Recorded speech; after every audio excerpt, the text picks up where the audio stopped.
তৈরি হচ্ছে আর কি, কাজ ফাজ চলছে পিছনের দিকটায়।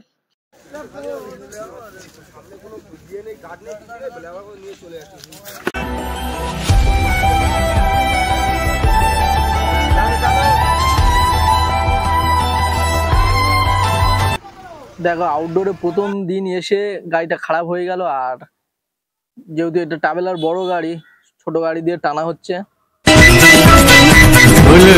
মেজাজটা কেমন হবে বলা একটু ঢালো বুঝবে তবে। এইসব মাতালদের দেখে আমার মনে হচ্ছে এদের জন্য রেশন দোকানে মদ দেওয়া উচিত।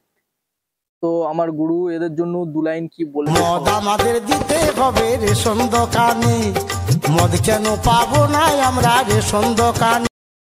যাওয়ার পথে ছোট্ট একটা ঝর্ণা দেখা পেলাম, তো ঝর্ণাটা তোমাদের দেখানোর জন্য বন্ধুরা কালকে বলেছিলাম যে তোমাদের হোটেলটা দেখাবো। তো হোটেলটা দেখো পাহাড়ের উপর যেহেতু পুরো ঢাল হয়ে আছে, আর এই যে সিঁড়ি, এই বাচ্চাটা উঠছে যেখান থেকে দেখো ওইটাই সিঁড়ি, যে নিচে যাওয়ার সিঁড়ি।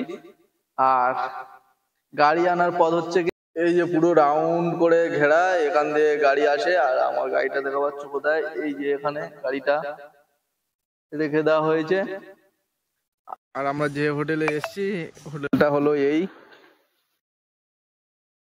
খুব সুন্দর, নতুন সবে তৈরি হচ্ছে আর কি, কাজ ফাজ চলছে পিছনের দিকটায়। ওই কাকা এসছে আমাদের সাথে, তো কাকাকে বলবো আজকে কি কোথায় গেছিল, কাকা কোথায় হলো। ওই অনেকে জেনে থাকবে এটা কি গাছ, তো অনেকে জানো না, আর অনেকে জানো হয়তো। তোমাদেরকে দেখাচ্ছি,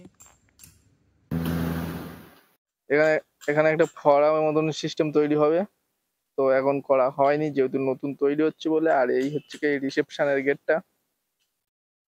তো এখানে পরিবেশটা খুবই সুন্দর, যেহেতু পাহাড় এলাকা, তাও পরিবেশটা এত সুন্দর বলে বোঝানোর মতন নয়। আর ঠান্ডা ঠান্ডা আবহাওয়া, কিন্তু বাইরে অতিরিক্ত গরম, যে গরম সহ্য করার নয়। আর এসে এখন ছাওয়ার মধ্যে বসে আছি, দেখা পাচ্ছ। এই যে জলস্রোতটা দেখে আমার প্রথম মনে হলো যে একটা নদী বয়ে চলে গেছে, কিন্তু না, এটা ঝর্ণার জল বয়ে যাওয়ার জন্য ছোট্ট একটা নদী টাইপের কিছু একটা, যেটা সামনে কিছুটা গিয়ে শেষ হয়ে গেছে। তো ওই দাদাকে জিজ্ঞেস করলাম, দাদা কি একটা বললো আমি বুঝতে। এদিকে দেখো আমাদের শুটিং অলরেডি চালু হয়ে গেছে, আর এটাই ছিল আমাদের শুটিং এর লোকেশন। তো লোকেশনটা কেমন লাগছে কমেন্টে একটু জানিয়ে দিও। আজকের ভিডিওটা এতটুকু, সবাই সুস্থ থেকো, ভালো থেকো, লাইক কমেন্ট শেয়ার করে দিও।